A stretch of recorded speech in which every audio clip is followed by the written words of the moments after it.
Hey everybody, it's me, I'm back. Plus, I have a new pair of headphones to record with because my old ones broke. So there's that. But seriously, it's really great that I can be back and read to you guys so that I can, yeah, I've just, yeah, it's been hard. It's been hard. Not as hard as some people in the world, but damn if I'm not tired.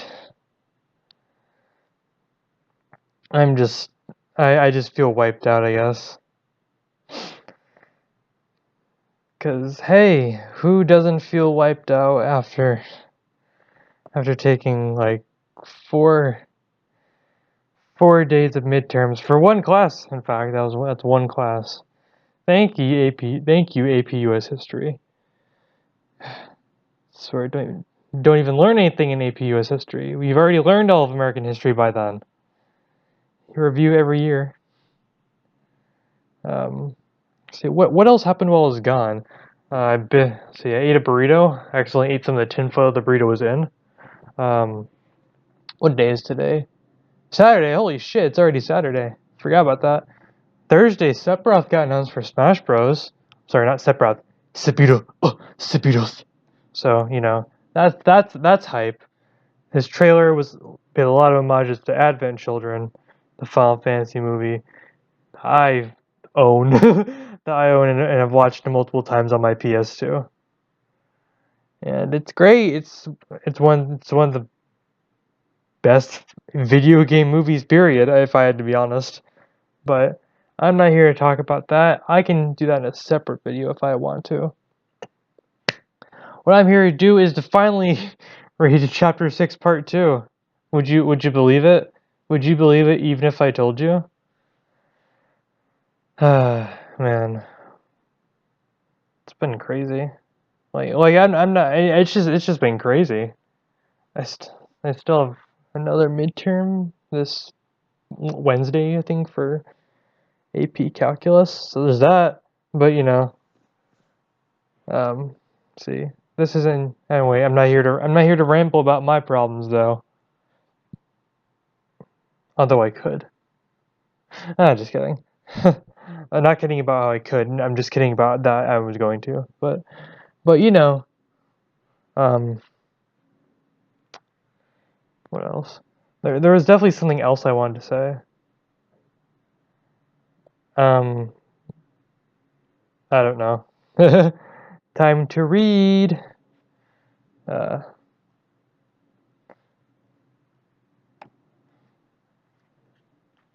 let's see. How deep can I go? Chapter 6, Part 2. Finally, the day for biology presentations came, and I was the first one to go. We had picked numbers out of the hat last week, and unfortunately, I got number 1. This was a pretty big project worth a huge chunk of our marks, and I wasn't too sure that I was even going to pass. I knew it was a badly done presentation, but I still had to present it. I knew if I talked to Miss Smith about why I couldn't get it done right, she would only take it as an opportunity to tell me that's why I needed help. I wasn't giving her that satisfaction. Alright, so as you know, it's presentations day, Miss Smith said happily. She loved having students do presentations. It made her happy to see what her students had learned. So, first up is, Diane? She looked at me with a worried look. Before I could even get up, she rushed over to have a quick chat. Are you sure about this? She asked in a whisper. I've seen how unsteady you are when you're standing. I'm fine, I said firmly. I wasn't going to give in to admitting that I couldn't do basic stuff like this anymore. I know you think you're okay, but it would feel much better if you didn't present. We could talk about later about how you can get the marks. I just don't feel safe about having you stand for so long. It's a 20-minute presentation. I'm fine, I hissed. Stop treating me like I can't do anything. Can you at least sit down while you present, please? I have a really bad feeling about letting you stand up for that long. No, I'm going up like every student there. I'm not going to pass out. Stop worrying. I grabbed my project and pushed past her. I wasn't allowing her to treat me any differently than everyone else. I was just as capable of standing during my presentation as everyone else was. I set up my poster board in front of the class and got ready to start. I brought cue cards so I could remember everything since my memory had gotten ridiculously bad. I turned around and faced the class. Mrs. Smith was still standing by my desk with a worried look on her face. Look at her, such an idiot. I waited for her to give me the go-ahead so I could start. I could tell by the look on her face that she was hoping I would realize this was a bad idea and step down, but it wasn't happening. She sighed and sat down at her desk in front of the class. She grabbed her assessment paper and wrote a couple of things down before looking at me. "All right, Diane," she sighed. "Whenever you're ready." Perfect! I started the introduction to my presentation. I quickly realized I probably should have practiced more, but I kept going. The cue cards were extremely handy despite them hurting my hands. My hands were still suffering from the previous damage they had taken earlier this month, so it made it a bit painful to flip through them. I knew I couldn't keep looking back at the poster board without getting dizzy from turning my head so often. So cue cards were loads easier. That was until my vision started to get blurry on me. About 5 minutes into my presentation, my vision started blurring. Shit, bad time. I was trying so hard to read the cards, but I started to mix up words and stutter a lot. Couldn't concentrate on what I was trying to do. Bitch, get this fucking thing done. Done right. You're only letting that teacher of yours get the satisfaction she was looking for. If you don't clean things up, then of course she'll think you're not okay. But things only got worse. I was getting lightheaded and dizzy too. I reached out for something to support, but there was nothing. And whilst I was going through all this, I was trying to keep my presentation going. I couldn't even imagine how terrible this must have looked from other people's perspective. I probably looked like a freaking idiot. "Diane," Miss Smith interrupted suddenly. "Go sit down." I'm not done," I cried. I couldn't believe she was stopping me halfway through. "Don't argue. Just go sit down, please." I stood there for a moment before grabbing my stuff and heading back to my desk. It pissed me off that she was doing this to me. And of course I was going to fail. I was making my way over to my desk when my vision went completely black. I knew what this meant. It happened so many times before. It meant I was going to pass out, and there was no stopping it. I lost consciousness and fell to the ground. It was only for a couple of seconds, but when I came to, Mrs. Smith was right in front of me, and I could see all my classmates staring. I looked back at them. I was trying to come fully to and understand what had happened. "Diane," Miss Smith said in a surprisingly calm voice. "Can you hear me? Does anything hurt?" I mumbled a bit and nodded. Everything hurts." I wasn't lying. My whole damn body hurt. It was like my muscles had to just decide that they were done with my bullshit, and they were trying to cause me as much agony as they could. Not to mention how much my head hurt. I always had a constant migraine going on, and that day was no different. "I'm only going to ask this once. Do you need to go to the hospital?" Mrs. Smith asked. I couldn't believe her. She knew I was going to pass out. That's why she seemed so calm. Because now she could finally get what she wanted. I refused to say anything. Unfortunately, she took my silence as a yes. "Everyone, I need you to leave class. Walk in the hallways if you want. I just need a clear path for paramedics," Mrs. Smith ordered. "Also, someone needs to page the office and tell them that we need an ambulance. And call a T99.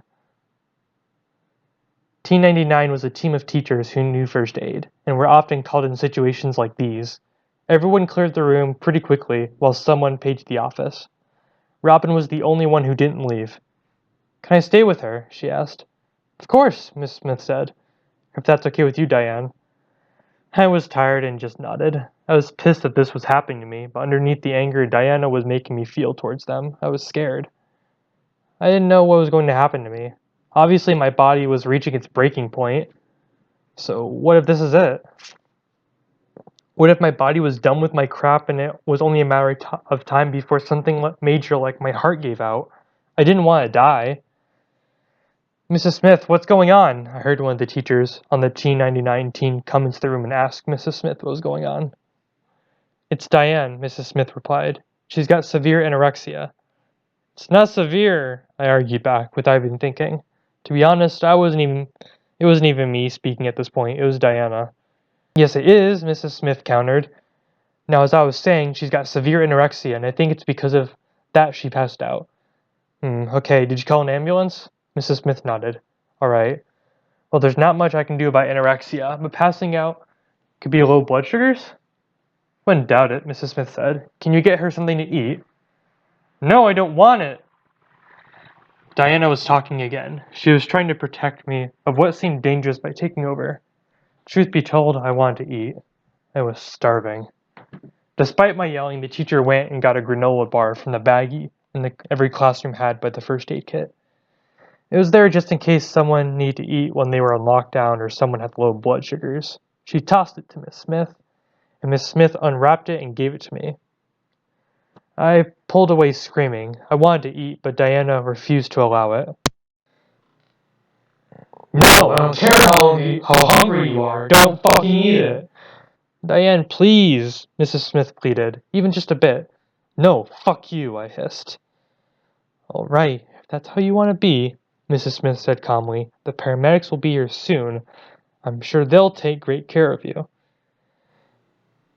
Take good care of you, more like make you fat. You have to get out of here now! Problem was, I couldn't. I wasn't strong enough to get up, let alone outrun Robin or Mrs. Smith. You're just being lazy! Get up! I tried to get up, but Robin could tell what I was trying to do and help me down. Diane, just calm down, Robin said. You need this. You need help. No, no, no, I screamed. Don't make me gain so much weight. I won't have control over anything. Robin was about to fight with me over it when Miss Smith signaled her not to. Instead, she let me scream and resist for however long I wanted. She knew it would only take a couple minutes before I got tired and stopped, and that's exactly what happened. I tired myself out and eventually stopped fighting, and it just stayed silent. Robin comforted me silently while we waited for the paramedics to come. About 20 minutes later, the paramedics rushed in. Immediately, my anxiety shot up again. I wasn't too sure what they were going to do with me. I was scared. Mrs. Smith explained to the team what had happened, and one of them came down to talk to me. Hi, I'm Tom. You're Diane? I nodded, while trying not to cry. Alright, I'm going to ask you a couple of questions, okay? Then we're going to decide what to do from here, okay? Nothing to be scared of. Okay, I replied. The paramedic had a surprisingly calm voice that made it easier to open up. He asked the basic questions first, like my birthday and address, then he started talking about the harder questions. So your teacher said you're anorexic. I nodded. I was surprised I even admitted that much. Okay, and how long has that been going on for? 6 or 7 months, I replied. To be honest, I didn't know. I looked at Robin for confirmation, and she nodded. Wow, that must be hard, Tom said as he began taking my blood sugars. Can I ask what the last thing you ate was and when? Yesterday at supper. I was trying hard to think of what I had. My memory was getting so bad that I couldn't even remember what I ate anymore, which was something I could usually remember. It was soup, I think. Bad memory? I nodded. Alright, it's been almost 24 hours then, he said. The blood sugar machine made a little beep and he looked at it. 3.8 for blood sugars. Normally anything under 4, we would get you to eat something. But I don't think you're willing to eat, are you? I shook my head no. I wasn't really up for doing that. I was scared enough as it is. Well, things aren't looking good for you. From what I can see, you're in no state for us to send you home. I was afraid he was going to say that. So here's what we're going to do. We're going to bring you to the hospital, have an evaluation done, and give you some IV fluids to get your sugars up. Then we'll go from there. Sound good? I took a moment to think before nodding. I didn't have a choice but to go anyway. It didn't matter if I said yes or no. Perfect. My buddy over there is going to bring you over to the stretcher. We're going to get you in the ambulance. I can walk, I mumbled. I can walk to the ambulance. Sorry, honey, I don't think you should, Tom said. If you pass out again, then it'll make it harder on both of us. Oh, okay. So the other paramedics brought over the stretcher and helped me on. Can I come with her? Robin asked. I was surprised that she would want to come. After fighting? Huh. She was one loyal friend. You're her friend? Tom asked. Robin nodded, and Tom agreed to let her tag along. I was so embarrassed to be carried out in a stretcher. All of my classmates were watching me leave, and I caught Lucille whispering something about how attention-seeking I was. Mrs. Smith gave me a sad wave and said she would visit later. For most of the ride, I squeezed my eyes shut so I wouldn't have to see any of my classmates' faces. Funny, she doesn't look like she's actually happy about getting what she wants. Maybe I did have a problem. Maybe it was bad enough. I thought about that for the ride down to the ambulance.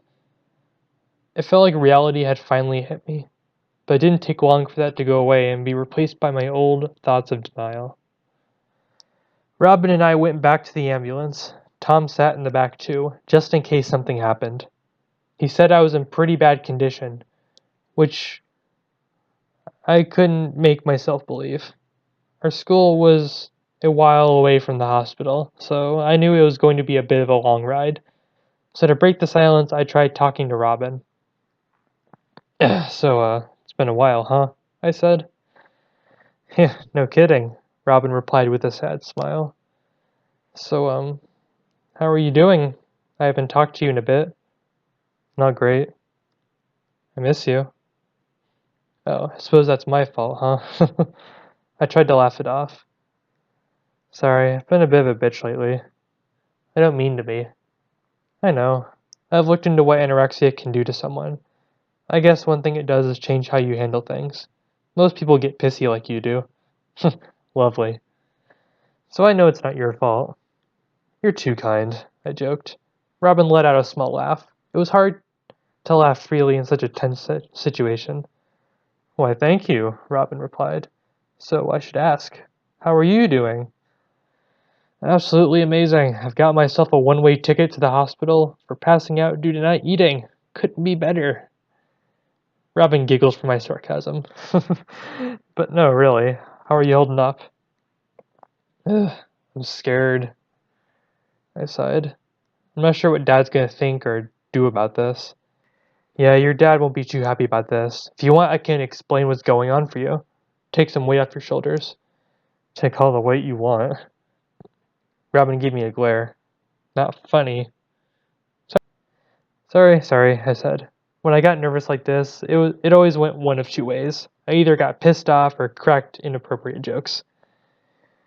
Seriously, you would do that? Because I seriously would appreciate that. Yeah, I'll do it, Robin smiled. We continued chatting the whole way to the hospital. It was like we never even fought. We were back to being as close as ever. I missed this. I want her to come back into my life, but Diana hardly allowed it. Okay, that is the end of that chapter. Whew. That was a real struggle for me. Gosh, I haven't read in what, like over 2 weeks, probably. So I haven't read one of these things in about 2 weeks, right? Oh no, forget 2 weeks. Oh no, I haven't read one in about a month. Jeez, time flies. Uh, jeez.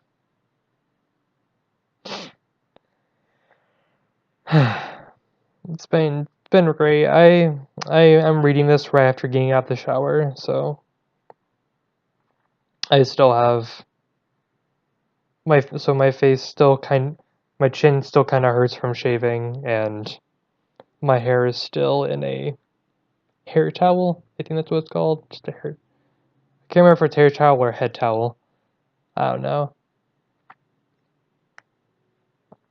And I'm just saying this while scrolling through YouTube and seeing great videos on my front page, like Mario vs. Sephiroth in Kingdom Hearts 2 Final Mix.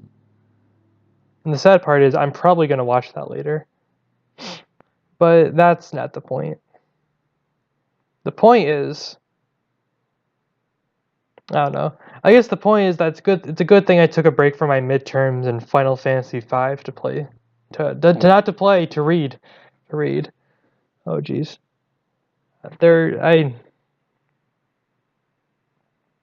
I need sleep. I I need sleep. That's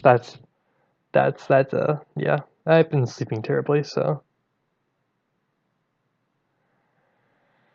Could you? But on a totally unrelated note, could you? I watched the Game Awards in its entirety. Could you? Well, actually, no, I didn't watch it in its entirety. I watched like half of it. But could you believe? I went in and out watching some of it and just leaving. But can you believe that? I think didn't the Goo Goo Dolls perform? I missed it if they did, but did can you believe that the Goo Goo Dolls performed at the Game Awards? That's crazy. So did Pearl Jam. That is some crazy stuff. It's just that's crazy. I think Goo Goo Dolls was the first. It was the first band that I actively got into because because I still love their music actually. I still love their music and yeah. um, no one's gonna ever forget Iris. The internet's never gonna forget Iris. So there's that. What else? Pearl Jam. Pearl Jam. I like Pearl Jam as well. What else? Is there anything? I haven't discussed? Smash Remix, favorite Smash 64 mod. It's got piano from Mario 64. So that's fucking amazing. See, I already discussed Sephiroth and Smash Bros.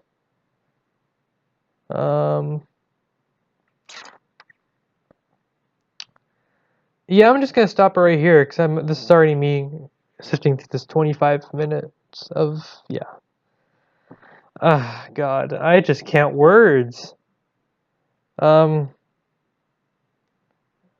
I've watched a lot of I've watched Into the Spider-Verse at least 3 times, and on the final note, if you want to listen to some actual good Christmas music, just search up A Very Spidey Christmas. A Very Spidey Christmas. Just do it. Also, watch Final Fantasy Advent 7 Advent Children. It's one of the best Final oh gosh. Watch Final Fantasy 7 Advent Children. It's one of the best Final